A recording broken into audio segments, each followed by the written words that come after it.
और सप्लाई जो 2018 में इंस्टॉल्ड कैपेसिटी थी, जो बिजली सिस्टम में डाली गई 14,000 मेगावाट बिजली सिस्टम में डालकर डिमांड को पूरा करके जो लोड शेडिंग पर काबू पाया गया, उसके बाद क्योंकि डिमांड एक एवर इंक्रीजिंग फिनोमेना है, क्लाइमेटिक चेंजेस आ रहे हैं, उससे भी जो फ़र्क पड़ता है उसको इंस्टॉल्ड कैपेसिटी को उसके साथ साथ इंक्रीज़ करना बहुत इम्पॉर्टेंट है। तो इसके अंदर जो मेजर 3 मोस्ट एफिशिएंट जो प्लांट्स शुरू हो चुके थे, जिनका फाइनेंशियल क्लोजर हो चुका था और जिनका पूरा प्रोसेस कंप्लीट होकर वो लाइव होने थे, जिसमें सबसे बड़ा प्रोजेक्ट जो है वो त्रिमू का है, जो 1200 मेगावाट बिजली का मंसूबा था, जो कि LNG बेस्ड था और वो इनिशियली दिसंबर 2019 में उसकी जो बिजली है वो सिस्टम के अंदर डलनी थी और उसके बाद उसकी रिवाइज डेट मार्च 2020 थी। तो ये वो मंसूबा था जो 2020 तक था, जो अभी तक लाइव नहीं हुआ। उसके बाद जो शंघाई इलेक्ट्रिक थर का मंसूबा है, जो कोल बेस्ड है, वो फरवरी 2022 के अंदर लाइव होना था, एक्टिव होना था और ऑपरेशनल होना था, कि जो कि नहीं हो सकता। फिर करोट जो एक हाइडल एनर्जी का प्रोजेक्ट है, जो कि 720 मेगावाट के ऊपर मुश्तमिल है, वो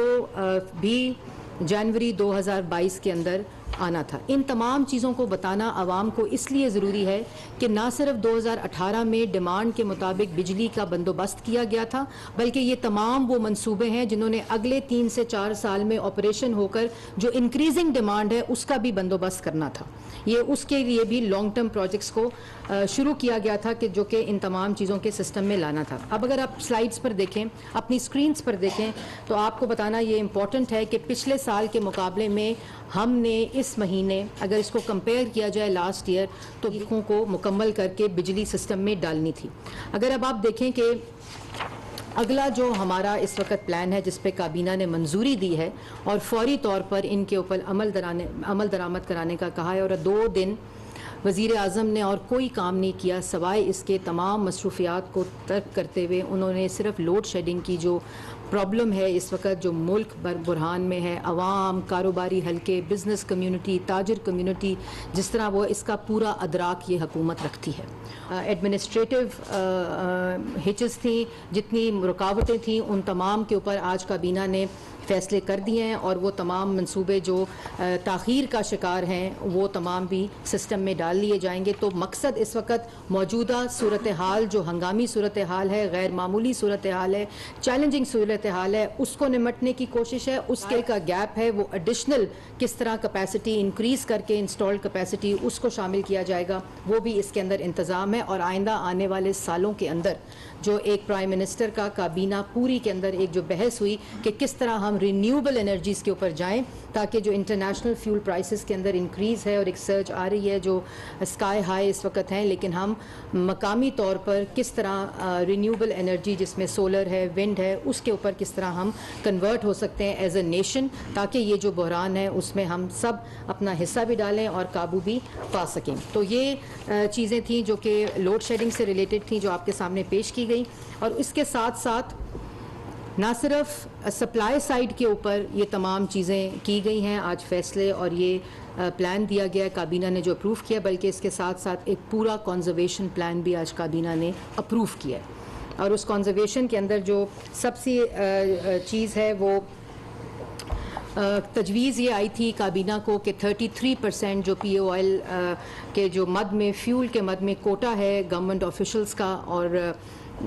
उसको कम कर दिया जाए काबीना के मेंबर्स का। बल्कि तजवीज़ में 33% सिर्फ गवर्नमेंट ऑफिशल्स का था, मगर काबीना ने, प्राइम मिनिस्टर ने उसको 40% ना खाली गवर्नमेंट ऑफिशल्स नहीं बल्कि काबीना के मेंबर्स का भी जो फ्यूल कोटा है उसको कम कर दिया गया है 40% के ऊपर। तो अगर हम एक तरफ आवाम से कुर्बानी मांग रहे हैं, एक तरफ आवाम मुश्किल सूरत हाल में है, तो हमने इन तमाम जो इक़दामात हैं उसका आगाज़ काबीना से शुरू किया है, अपने घर से शुरू किया है, ताकि जो बोझ है उसको कम से कम ट्रांसफ़र किया जाए पाकिस्तान की आवाम के ऊपर मुंतकिल किया जाए। उसके साथ साथ ये जो तजवीज़ है, ये मैं दोबारा दोहरा दूँ कि 33% तजवीज़ दी गई थी, क्योंकि कई रिपोर्ट्स कर रहे हैं चैनल्स के वो 33% खाली गवर्नमेंट ऑफिशल्स के लिए है, बल्कि ये पूरी 40% गवर्नमेंट डिपार्टमेंट्स, गवर्नमेंट ऑफिशल्स और काबीना के मेंबर्स की जो फ्यूल कोटा है उसको 40% कम किया जा रहा है। उसके साथ साथ जो वर्किंग डेज़, 5 वर्किंग डेज़, जो हफ्ते की छुट्टी, आपको पता है जो प्राइम मिनिस्टर हैं उनका आते ही जो सैटरडे की छुट्टी थी उसको ख़त्म किया गया था ताकि ज़्यादा से ज़्यादा काम किया जाए, ज़्यादा से ज़्यादा एफिशिएंसी सिस्टम में डाली जाए। लेकिन ये जो इस वक्त हालात हैं ये गैर मामूली हालात हैं, ये चैलेंजिंग टाइम्स हैं, और इस वक्त जिस बहरान से हम गुज़र रहे हैं उस पर काबू पाने के लिए काबीना ने सैटरडे की छुट्टी को बहाल कर दिया है, और उसका खाली उस एक दिन का जो इम्पैक्ट है वो 386 मिलियन डॉलर्स बनता है सालाना, और उसका जो 77 अरब रुपए उसका इम्पैक्ट जो है वो इंपोर्ट बिल के ऊपर असर होगा, जिससे हम ये इसकी बचत कर सकेंगे। उसके साथ साथ जी जो स्ट्रीट लाइट्स हैं उसके ऊपर भी एक और इसमें जो वर्किंग डेज़ हैं उसके अंदर जो फ्राइडे है उसको वर्क फ्रॉम होम की तजवीज़ आई है, और पावर मिनिस्ट्री की तरफ से, और उसके अंदर आपको पता है कि कोविड के अंदर भी इस किस्म के वर्क फ्रॉम होम का सूरत हाल था, लेकिन इस पे प्राइम मिनिस्टर ने एक कमेटी तश्कील दी है कि अगर उसका क्या मेकनिज़म होगा वर्क फ्रॉम होम का, ताकि एफिशिएंसी पे फ़र्क ना पड़े, और हम किस तरह उसको बेहतर तरीके से, ज़्यादा मौसर तरीके से हम उसको ऐलान करने के बाद उसका फ़ायदा उठा सकते हैं। तो उस पर एक कमेटी तश्कील दे दी गई है जो अगले काबीना में इसकी तमाम तजावीज़ को पेश करेगी, और उससे जो इम्पैक्ट आएगा और कैसे उसका मेकनिज़म एडमिनिस्ट्रेटिवली होगा उसका ऐलान किया जाएगा। उसके बाद जो switching off alternate street lights हैं उसके ऊपर एक सहर हासिल गुफ्तगू हुई, कंप्लीट बहस हुई, और उस पर भी अप्रूवल दिया गया है कि हम इसको प्रोविंसेस के साथ मिलकर, म्यूनसिपल अथॉरिटीज़ के साथ मिलकर इसको यकीनी बनाएं कि ऑल्टरनेटिव डे नाइट्स के ऊपर आप लाइट्स जो हैं स्ट्रीट लाइट्स उनको जलाएं, और उसका भी इम्पैक्ट जो है वो ख़ासा इसके फाइनेंशियल इम्पैक्ट पड़ेगा। उसके बाद एक तजवीज़ आई थी early closure of commercial markets के, और ये होता भी रहा है, ये एक ऐसा एक्सपीरियंस है जो हुआ है, लेकिन इसके ऊपर एक कल मीटिंग हो रही है जो कि तमाम वज़राए आला तमाम सूबों के, वो नेशनल इकनॉमिक काउंसिल की मीटिंग है जिसके अंदर वो मौजूद होंगे। तो वज़ीर आज़म उनके साथ मिलकर ये बहस करके कि किस तरह इसको बिज़नेस कम्युनिटी के साथ उनको कॉन्फिडेंस मिले कि ताजिर, कारोबारी हल्के, जो सारी ट्रेड यूनियंस हैं, जो जितने इससे रिलेटेड स्टेक होल्डर्स हैं, उनके साथ मिलकर हम प्रोविंसेस के साथ जो वज़राए आला हैं, चीफ मिनिस्टर्स हैं, उनके साथ मिलकर इसका ऐलान किया जाएगा। उसके बाद जो एक हमारा एक रवायत है, हमारा बिहेवियर है, हमारा एक ऐसी चीज़ है कि हम अपनी गाड़ियों की ट्यूनिंग, उसके इंजन की हेल्थ क्या है उसके ऊपर ज़्यादा गौर नहीं करते, और उसको एनुअली हम मेंटेनेंस के अंदर उनके मॉनिटर भी नहीं करते, ना उनको हम चेक करवाते हैं। तो उसके ऊपर एक बड़ा ही अच्छा इकदाम है जो आज फैसला किया गया है, ये भी प्रोविंसेस के साथ मिलकर के जो वहाँ सेंटर्स हैं, जो ट्यून अप सेंटर्स प्रोविंसेस के अंदर मौजूद हैं, और उनका पूरा जो नेटवर्क है उसको बढ़ाया जाए, और एडवाइजरी और मॉनिटरिंग रोल वो अदा करें जो व्हीकल्स हैं उनकी ट्यूनअप्स के लिए, और उसका भी जो गाड़ियों की फ्यूल कंजम्पशन है और फ्यूल एफिशिएंसी है उसके अंदर ताकि बेहतरी आ सके। और 40 से जो स्टडी है वो 40 से 50% इस पे इम्पैक्ट पड़ता है अगर हम उसको रेगुलरली इंजन्स को और मेंटेनेंस को और ट्यूनिंग करते रहें। तो इसके ऊपर भी जो काबीना है उसने फ़ैसला किया है कि इनका एक तो नेटवर्क बढ़ाया जाए, इन सेंटर्स को बढ़ाया जाए, और ये पहले ही पंजाब हुकूमत में जब चीफ मिनिस्टर पंजाब शहबाज शरीफ साहब थे उन्होंने ये किया था, इसी मॉडल को रेप्लिकेट किया जाए तमाम प्रोविंसेस के साथ मिलकर। तो ये आज काबीना ने इसकी भी मंजूरी दी है। फिर ट्रैक्टर्स रिपेयर एंड मेंटेनेंस जो फार्मर लेवल के ऊपर एग्रीकल्चर सेक्टर के अंदर जो इसका ह्यूज इम्पैक्ट है फ्यूल कंजम्पशन का, उसके ऊपर भी ये एक कहा गया है कि फील्ड के अंदर जो टेक्निकल स्टाफ है उसकी की भी और इंजन की भी हेल्थ ऑफ द ट्रैक्टर्स इसको भी मॉनिटर किया जाए। फार्मर्स और इनके साथ जो एलाइड टेक्निकल स्टाफ होता है उसकी ट्रेनिंग, उसकी कैपेसिटी और बार बार regular maintenance of the tractors जो है वो बहुत इंपॉर्टेंट है। उसका भी आज ये फैसला किया गया है कि उनके ट्यूनअप्स के लिए भी सेंटर्स को बढ़ाया जाए, फार्मर्स को एक्सेस दी जाए ताकि इसका भी जो बेहतर तरीके से ज़्यादा मौसर तरीके से इंतज़ाम हो सके। फिर एक नेशनल सतह के ऊपर एक अवेयरनेस कैंपेन की आज काबीना ने मंजूरी दी है कि इन तमाम चीज़ों के अंदर जो हर शहरी का हर सतह के ऊपर जो एक अवेयरनेस का जो फुकदान कह लें या कभी कभी हम अपनी लापरवाही में वो काम नहीं करते, तो उसके ऊपर एक अवेयरनेस कैंपेन को चलाने की हमें ज़िम्मेदारी दी गई है, जो इंशाल्लाह हम कल से शुरू कर देंगे नेशनल लेवल के ऊपर। उसके साथ साथ जो इम्पॉर्टेंट बात है कि जो मीटिंग्स हैं, सरकारी मीटिंग्स हैं, और उनको भी ज़्यादा से ज़्यादा वर्चुअल और वीडियो के ऊपर शिफ्ट करने का फ़ैसला किया गया है कि जहां ट्रैवल को अवॉइड किया जाए और ज़्यादा जूम मीटिंग्स या डिजिटल मीटिंग्स उन प्लेटफॉर्म्स को यूज़ करते हुए जो मीटिंग्स हैं वो की जाएं। ये कंजर्वेशन प्लान था जो मैंने आपके सामने पेश किया, जो कि आज काबीना ने जिसका अप्रूवल दिया है। इसके साथ साथ जो ऑस्टेरिटी मेजर्स हैं, जैसे मैंने पहले कहा कि हम एक पूरा एक प्लान है जिसमें गैर मामूली सूरत हाल है, आवाम एक मुश्किल कैफियत से गुजर रही है, जिसका हमें अदराक भी है और उसका इंतज़ाम भी किया जा रहा है, उसका बंदोबस्त भी किया जा रहा है। उसके साथ साथ जो ऑस्टेरिटी मेजर्स हैं वो गवर्नमेंट की सतह पर, काबीना की सतह पर जो लिए गए हैं वो अब मैं आपके सामने पेश करूँगी, जिसकी आज मंजूरी दी गई है। और इसमें तमाम purchase of all types of vehicles के ऊपर पाबंदी लगा दी गई है हुकूमत की तरफ से। और उसके अंदर जो ऐसी व्हीकल्स हैं जो यूटिलिटी व्हीकल्स हैं, जिसके अंदर एम्बुलेंसेस हैं, स्कूल बसेस हैं, और जो एजुकेशनल इंस्टीट्यूशंस या सॉलिड वेस्ट मैनेजमेंट के लिए जो हम व्हीकल्स ट्रांसपोर्ट लेते हैं उसको एग्जेम्प्ट करते हुए बाकी तमाम व्हीकल की जो प्रोक्योरमेंट है, परचेज़ है, उसके ऊपर करंट ईयर के अंदर कंप्लीट मुकम्मल पाबंदी लगा दी गई है। उसके साथ साथ जो ट्रीटमेंट अब्रॉड है बाय गवर्नमेंट ऑफिशल्स और काबीना, उसके ऊपर मुकम्मल बैन लगा दिया गया है, जो कि एक इम्पॉर्टेंट एलिमेंट है जो हमारे एक्सपेंस का है, और उसके ऊपर भी कंप्लीट मुकम्मल बैन है। परचेज़ ऑफ जितने ये दफातरी तनीज़ व आराइश की चीज़ें हैं, इन तमाम के ऊपर, जिसके अंदर फर्नीचर आता है, जिसके अंदर डिफरेंट इक्विपमेंट्स आते हैं, जिसकी मैं उसकी तफसील में आती हूँ, लेकिन तमाम फर्नीचर और तमाम ऐसी चीज़ों के ऊपर भी कंप्लीट बैन लगा दिया गया इसकी प्रोक्योरमेंट और परचेज़ के ऊपर। उसके साथ साथ जो ऑफिस के यूज़ की मशीनरी है उसमें कुछ एग्जेम्पशंस के साथ साथ अगर आपने वो मशीनरी परचेज़ भी करनी है तो एक कमेटी तश्कील दी गई है जो इसको मॉनिटर करेगी, इसके ऑस्टेरिटी को, और वो इसके ऊपर अपनी रिपोर्ट भी देगी। उसके ऊपर भी कंप्लीट बैन लगा दिया गया है। जितने ऑफिशियल विजिट्स हैं अब्रॉड गवर्नमेंट ऑफिशल्स की तरफ से, फंक्शनरीज की तरफ से और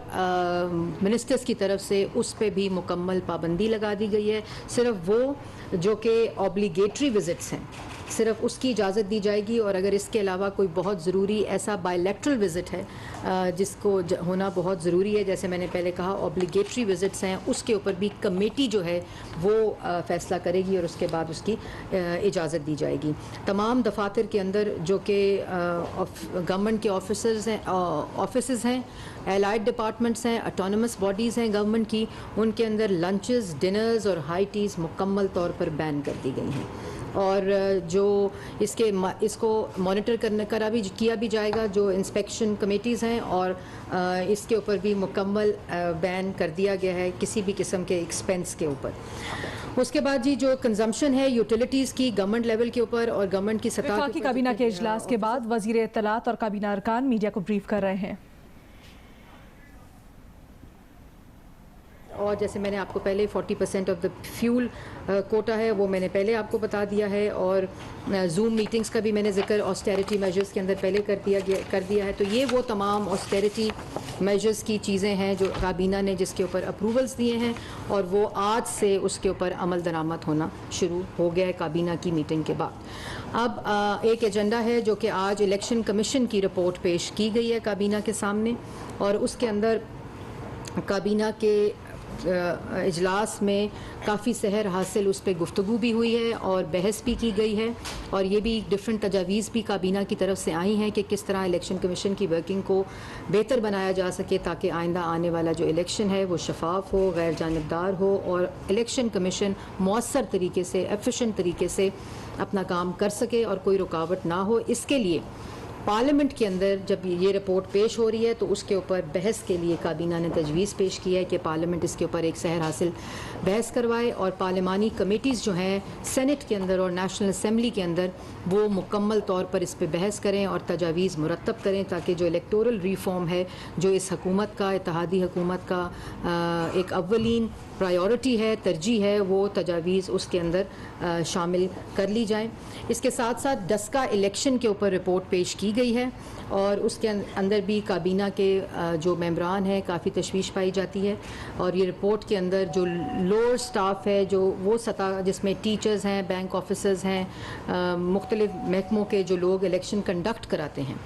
उनके ऊपर जो ज़िम्मेदारी है वो आयद की गई है। तो और उसमें भी बहुत से ऐसे की लोग जो वहाँ प्लेस्ड थे, वो अभी तक उनमें से कई लोग जो हैं वो काम भी कर रहे हैं और वो उन पोजीशंस के ऊपर मौजूद भी हैं। और इसके साथ साथ जो रिपोर्ट है वो बिल्कुल साइलेंट है, वो खामोश है कि जो फ़ैसला साजी के लोग थे जिन्होंने ये डायरेक्शंस दी थी इस पूरे प्रोजेक्ट को इम्प्लीमेंट करने के लिए, डस्का इलेक्शन जिसमें आपको याद होगा, आपकी मेमोरी को रिफ़्रेश करने के लिए मैं बताना चाहती हूँ और रिपोर्ट्स भी मौजूद हैं। पूरी डस्का इलेक्शन के दौरान एक कंप्लीट रिपोर्ट भी है जिसके ऊपर इलेक्शन कमीशन की 3 प्रेस रिलीज़ेस भी हैं कि किस तरह उस रात को जो ज़िम्मेदारान थे वो गायब थे, उनको एक्सेस नहीं थी और बार बार इलेक्शन कमीशन इस चीज़ को हाईलाइट कर रहा था लेकिन सुनवाई कोई नहीं थी। तो ये पूरी चीज़ें हैं जिसमें इलेक्शन कमीशन का अमला अगवा हो गया था।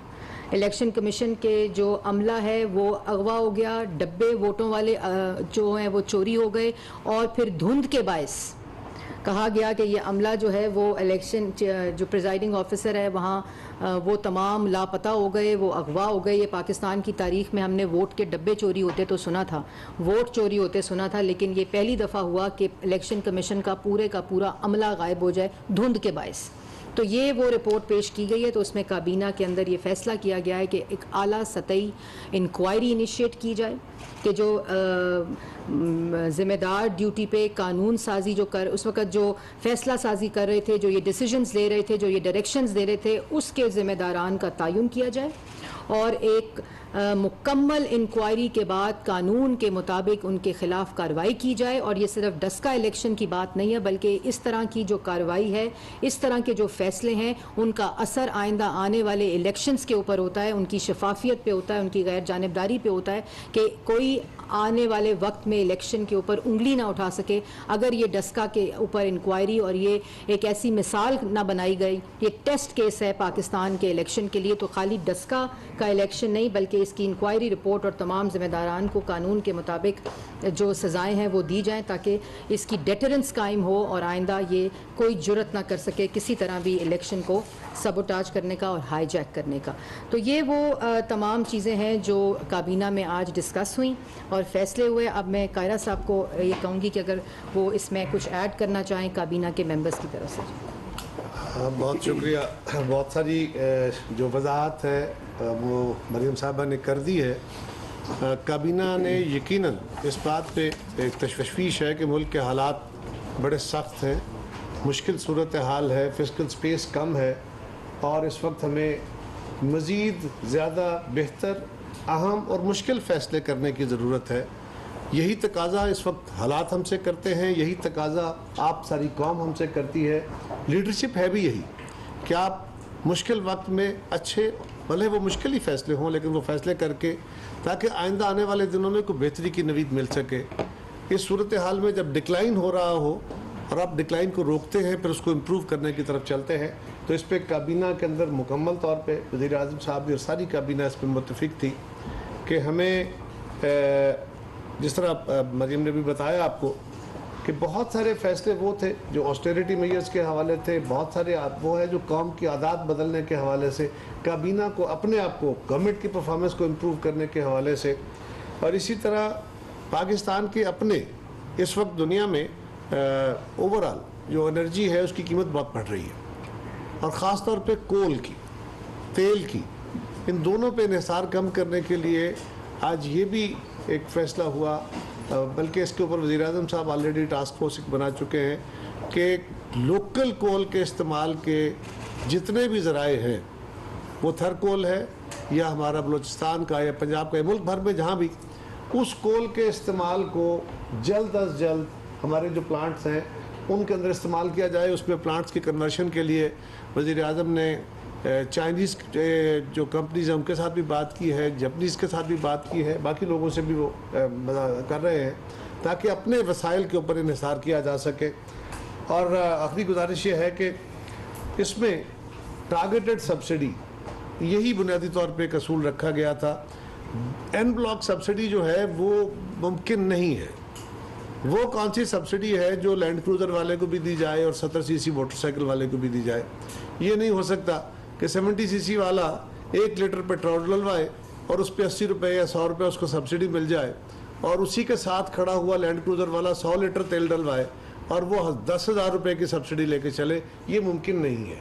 लिहाजा उसको टारगेटेड सब्सिडी की तरफ लेके जाना है। सारे महंगाई की वेव से या आलमी मंडी में तेल की कीमतें बढ़ने से, यूटिलिटी बिल्स में इजाफा होने से जो डायरेक्टली हिट हो रहे हैं उनको रिलीफ दिया जाए और जो बंदे जो क्लास सह सकती है उनको सब्सिडीज़ नहीं बल्कि उनके ऊपर वो बोझ भी थोड़ा ट्रांसफ़र किया जाए जो कौम का बोझ है। इसी तरह मेरे ख्याल है यही पॉलिसी जो है वो अगले साल के बजट के अंदर भी रखी जाएगी कि हैव से कुछ लिया जाए और हैव नॉट्स की तरफ कुछ चीज़ें ट्रांसफ़र की जाए। यही फिलॉसफी हमें आगे लेके बढ़ सकती है। बहुत शुक्रिया जी। बिस्मिल्लाहिर्रहमानिर्रहीम। भाई बिस्मिल्लाहिर्रहमानिर्रहीम। बहुत शुक्रिया। काबीना इजलास के हवाले से जो जामे ब्रीफिंग मुख्तसर वक्त में आपके सामने रखी गई है उसमें यकीनन इस बात का भी इजहार किया गया है कि इस वक्त जो गैर मकबूल फ़ैसले हुकूमत कर रही है, नापसंदीदा फ़ैसले कर रही है, उसका ओनरशिप हम सब इत्तेहादी जमातें ले रहे हैं और हमारे पास इस वक्त इसके अलावा कोई चारा नहीं कि हम हंगामी तौर पर भी एक माशी प्लान दे रहे हैं और तवील मुद्दत माशी प्रोग्राम पर भी हम काम कर रहे हैं। उसके साथ साथ ज़िंदगी के हर शोबे से ताल्लुक़ रखने वाली तंजीमों को भी ऑन बोर्ड ले रहे हैं, चाहे वो माशी हवाले से हों, चाहे वो तालीमी हवाले से हों या इसके अलावा भी जो शोबाजात है उनके तंजीमों को भी हुकूमत ऑन बोर्ड ले रही है, उनको सुन रही है। और इसके साथ साथ जो सूरत हाल है, जिस तरह कायरा साहब ने बहुत आसान करके आपके सामने रख दिया है, कौम के सामने रख दिया है कि जो सब्सिडी दी जा रही थी उससे फ़ायदे एक मखसूस तबके को ज़्यादा मिल रहे थे और मजमूई तौर पर आवाम को उस सब्सिडी का इतनी सहूलत नहीं मिल रही थी। तो हम कोशिश कर रहे हैं कि हम टारगेटेड सब्सिडी की तरफ जाएं और मैं इस बात का भी आपके सामने इजहार करना चाहता हूं कि हमारे पास ऑप्शंस थे कि हम फौरी तौर पर पेट्रोल और डीज़ल की कीमतों को और दीगर कीमतों को फौरी तौर पर और भी कम करके इलेक्शन में चले जाते और शायद हमारी मकबूलियत में भी इजाफ़ा होता। तमाम इस वक्त जो हुकूमती जमातें हुकूमत कर रही हैं, लेकिन 2 घंटे तक लाने का हंगामी प्लान तैयार। वफाकी वज़ीर इत्तलात की काबीना इजलास के बाद ब्रीफिंग। मरियम औरंगज़ेब ने बताया कि मार्केट्स खोलने बंद करने के औकात का फैसला वज़ीर आज़म, वज़राए आला और स्टेक होल्डर्स के साथ मुशावरत के बाद करेंगे।